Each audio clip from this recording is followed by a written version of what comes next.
Real Nerds is a proud partner of the Denver Podcast Network.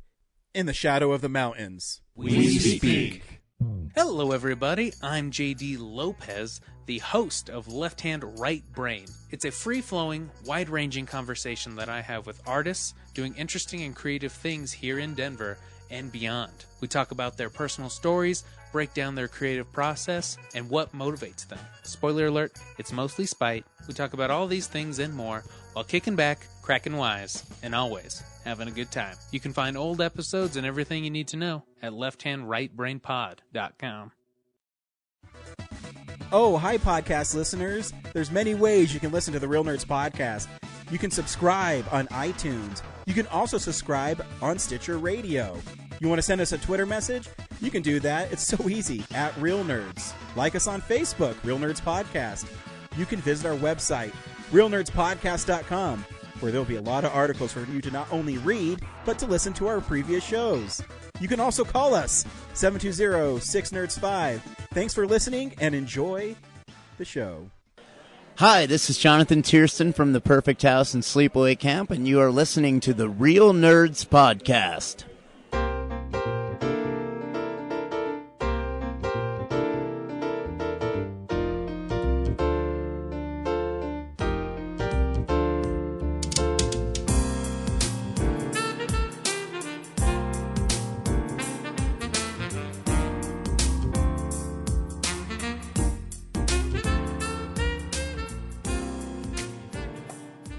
Welcome to another Real Nerds Podcast interview from Denver Pop Culture Con 2019. Hope you enjoy. Welcome to Real Nerds Podcast live from Denver Pop Culture Con 2019. I'm joined by Mary, and you are here to talk about something you're obviously dressed up for, It Chapter 2. Yes. So, preface for anybody who doesn't know about It, where the fuck were you last 2 years ago in September? The sequel to Annie Machete's It Chapter 1. It's amazing how this story has revitalized itself, because it started out, obviously, as the book, Stephen King, 1,000 pages, controversial material, and then it blows up into a miniseries directed by Tommy Lee Wallace and starring Tim Curry, and now, years later, we get an adaptation that fans seem to love the most. Were you a fan of Stephen King and the books growing up, and that's why you're kind of into it, or is it the movie itself? Well, I wasn't allowed to read the book. Obviously, I was when the miniseries came out, I was like 1 year old, maybe. Right. So, and my mom actually showed us the miniseries, because my mom was kind of one of those that, like, we were raised on horror. So, like, for me, scary is like, have you seen that new HBO show, Chernobyl? I haven't. I've heard about it. That's scary to me. Horror movies, I can handle Freddy, I can handle Pennywise, I can handle all of those guys. Radiation melting your face off, that's scary to me. Plagues of all kinds. Oh, yeah. 28 Days Later is probably not. Oh, God, that's horrible. That movie, ooh. But, yeah.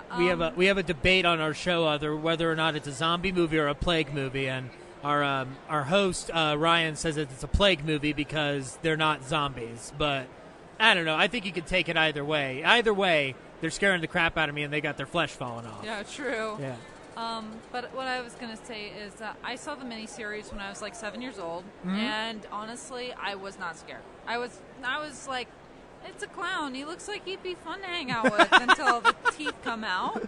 But actually, after that movie ended, me and my brothers and I, we wanted to go find Pennywise and kick his ass. So we literally went out and we're like looking around in like these things that look like sewer openings, but they're not. They're like water drains or something. Yeah. Yeah, and so basically, it's funny because when I saw the new adaptation by Andy Muschietti, I was 27.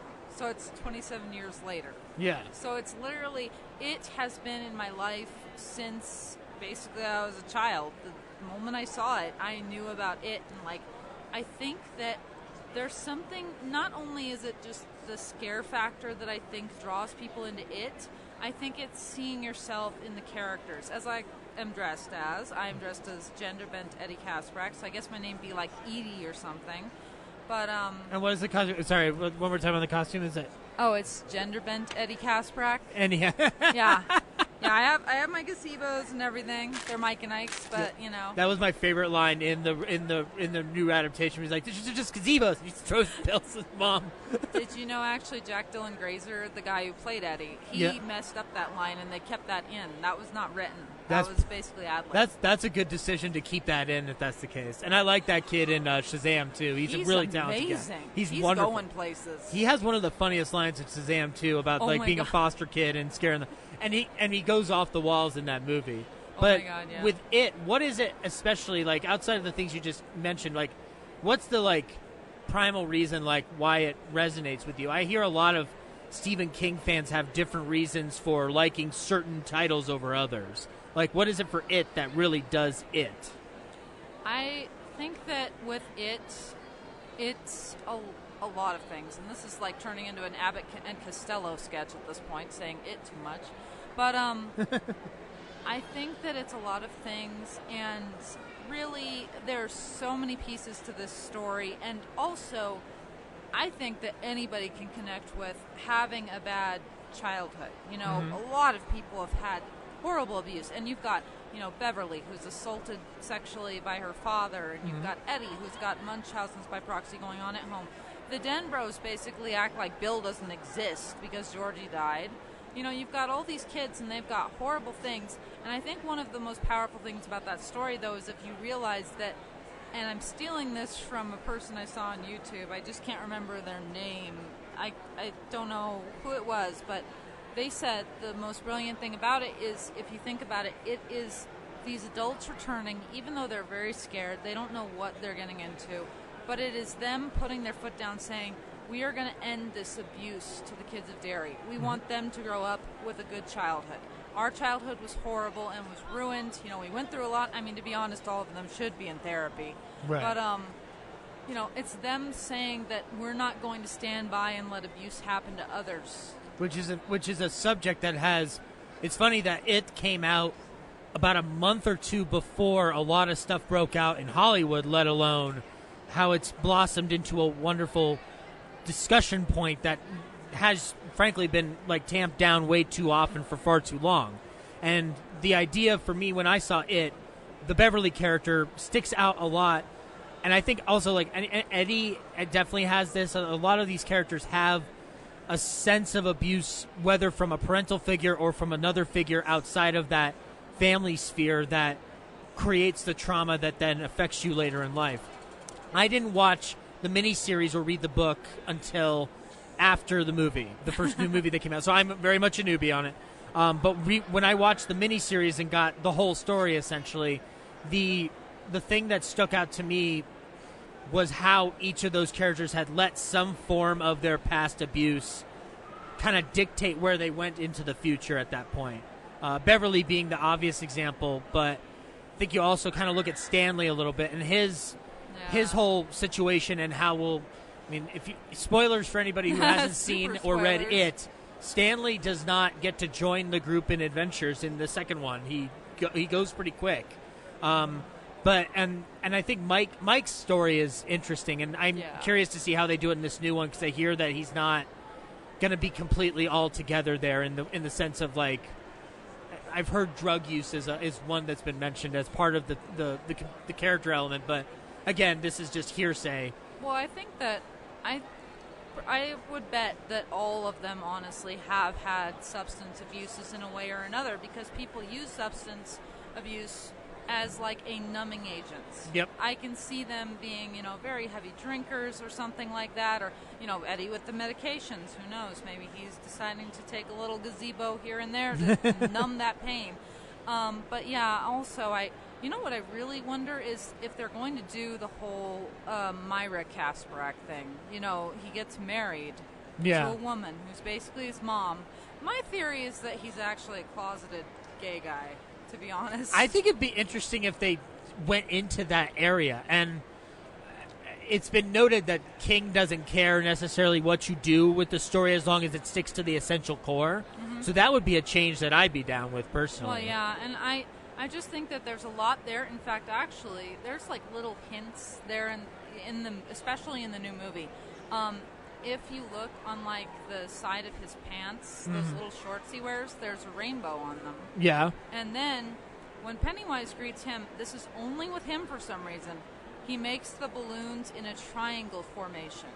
And you see, back in World War II, the symbol for a homosexual man on his thing was a pink triangle. Right. So I think there's a lot of there, because they put that stuff in there. It's not just, like, if you look in Beverly's Room, because I've watched this like 2,000 times or something. If you look in Beverly's Room, there actually is a, not the Princess and the Frog, what would it be? Like the Frog Prince, kissing to bring somebody back to life. So it kind of, alluded to Ben having to kiss her, and right. Even though that wasn't in the book. And let's not go into what happens in the book with Beverly and the boys. Yeah, no, that's an element of the story that I was not aware of when I went into the first movie, and then heard about that and was like, glad we didn't see that. It was perfect. But I mean, with all due respect to Stephen King, this is what happens when you do cocaine in the 80s. Exactly. Well, I think the turtle god in outer space kind of was a huge clue that I'm down with the turtle. I'm not down with the other thing. Right. But, and again, if you are going into the cosmic being aspect of it, which it wouldn't surprise me if they did it. I just want to know how they're going to do it. I think the TV movie has a hard time translating those ideas exactly the way they need to. Well, I mean, you look at it was on freaking daytime or primetime television, so they had really big restrictions. Although they said the N-word, I was like, you can't really show people dying, but you can say the N-word a lot. It's like, whoa. Yeah, the television in the 90s was, we're getting better, I hope. Slowly. Yeah, unfortunately. But so my and I like that you're bringing up the imagery within it, because Andy Muschietti, who's a director who was kind of like shepherded along by Guillermo del Toro with a movie called Mama, which had Jessica Chastain in it. Oh, yeah. And he went through the foreign language ringer as well with other films prior to that. Like, he's the best horror directors tend to be the ones who are able to incorporate that imagery without beating you over the head with it necessarily. Like, it's very subtle imagery. Like, I think Jordan Peele's doing it well nowadays, and other directors very much know how to weave that into their storytelling. With it, I think what's fascinating is transplanting it to the 80s for one, but two, kind of really fudging along with the history and stuff. The trailer that came out for Chapter 2, I felt had a very interesting way of kind of expanding on Pennywise as an idea and as a concept, and like how it latches on to that clown idea. My bigger concern with the new one is honestly going to be that they're going to be able to balance any new kid footage that they shot, because I heard that they had shot it.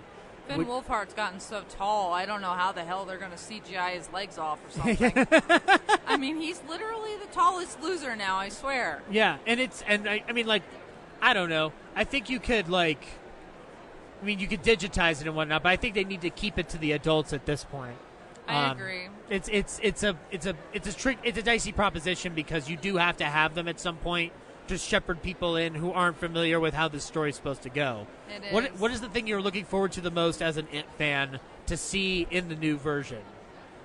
I know this sounds really messed up, but I read the book, and I personally am kind of excited in a weird way, because it's going to make me cry and probably cringe a little, but the death of Adrian Mellon, because he was a titular character in the beginning of the book, and also he's also a kind of a call out to Eddie as well. Yeah. But he's based off the real life Charlie Howard, who was killed in Bangor, Maine back in the 80s. For being gay, yes. Yeah, and Xavier Dolan's playing the character in the movie, a noted director of his own interesting films.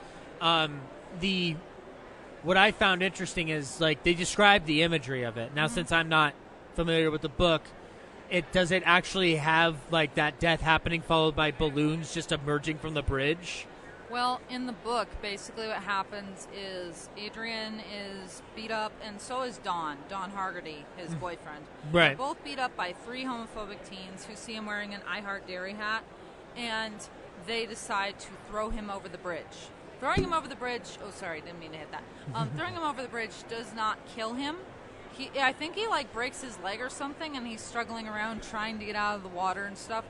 And Pennywise just is right there at the waiting.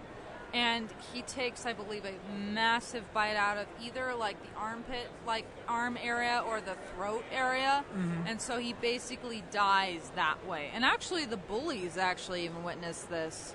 And they're just kind of like, in shock. Which would make sense now based off of how they took care of Georgie at the beginning of the first one. Oh, yeah. Because the one thing, the only thing I knew about the miniseries prior to that movie was the floating scene and him getting dragged down.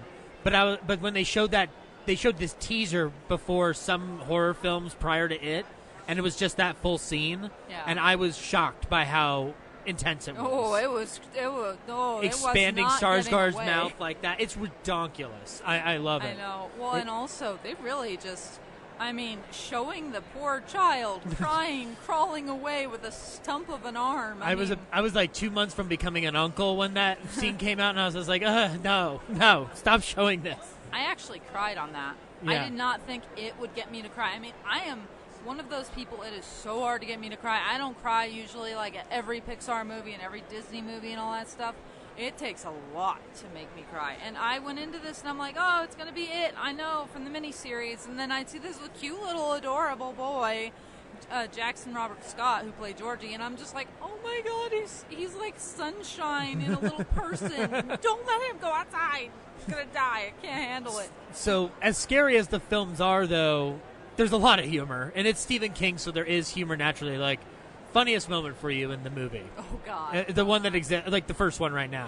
Oh boy, well, because I don't see into the future. I can't see what's going to happen. Yeah. I'm hoping Bill Hader brings his A game. Oh man.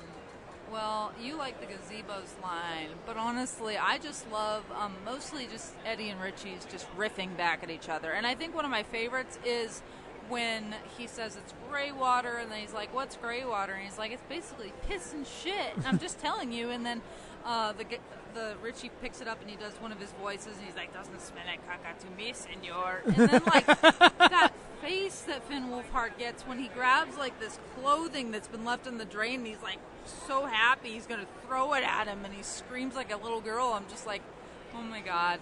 These kids. Their interactions are lovely. My favorite is a silent moment, and it calls back a joke between Beverly and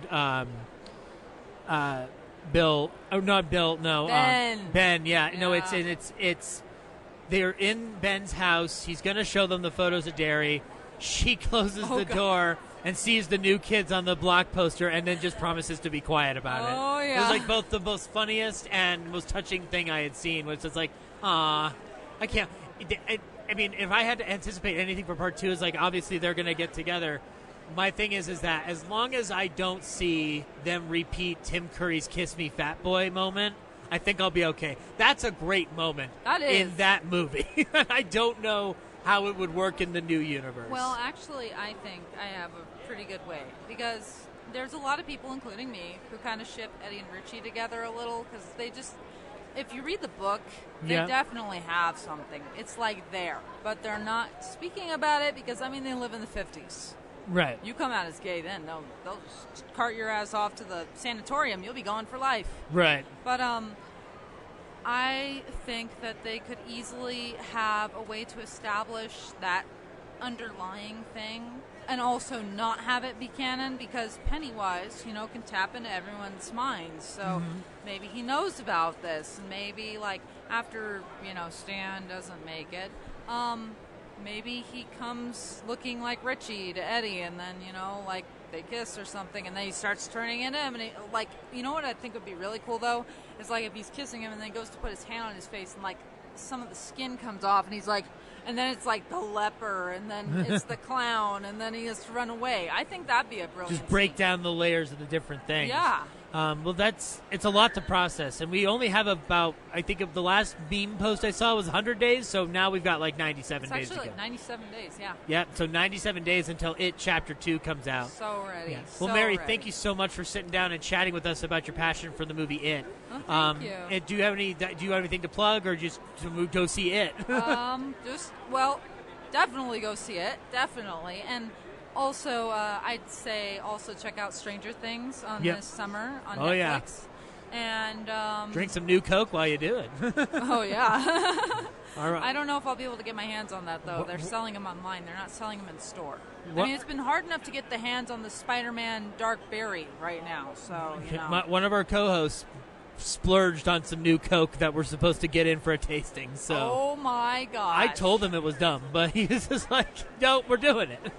Yeah, well, I guess I can plug my my Instagram, which is where I just talk about everything. I mean, it is Fearless Astrid Hofferson is what my Instagram is, but I also do It, and I think I do Dragons. I actually, when the first movie came out on DVD, I actually made little gingerbread cookies, and they look like Georgie with broken off arms. Aww.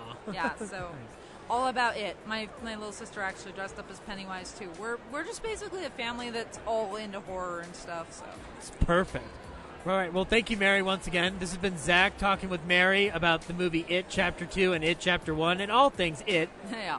At Real Nerds Podcast booth live at Denver Pop Culture Con 2019. They changed that name. We're good. I know, right? This has been another Real Nerds Podcast interview from Denver Pop Culture Con 2019. See you next year.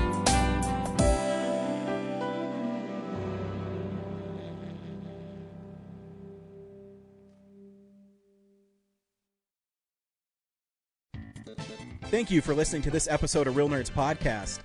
Real Nerds Podcast is a production of Nebulous Visions Multimedia. Thank you to Sparks Mandrill and Plan 9 Studios for our kick-ass theme song. Also, if you're in the Denver area and you're looking for a cool place to see movies, we see them at the Alamo Draft House in Littleton and now also in Sloan's Lake. Thank you to Colorado Coins, Cards, and Comics for supplying us with all our comic needs, especially you, Andrew. You know who you are. And a big shout out to James's mom. I'm giving you an electronic hug that you can feel through the airwaves. Thanks for listening, and have a nice day.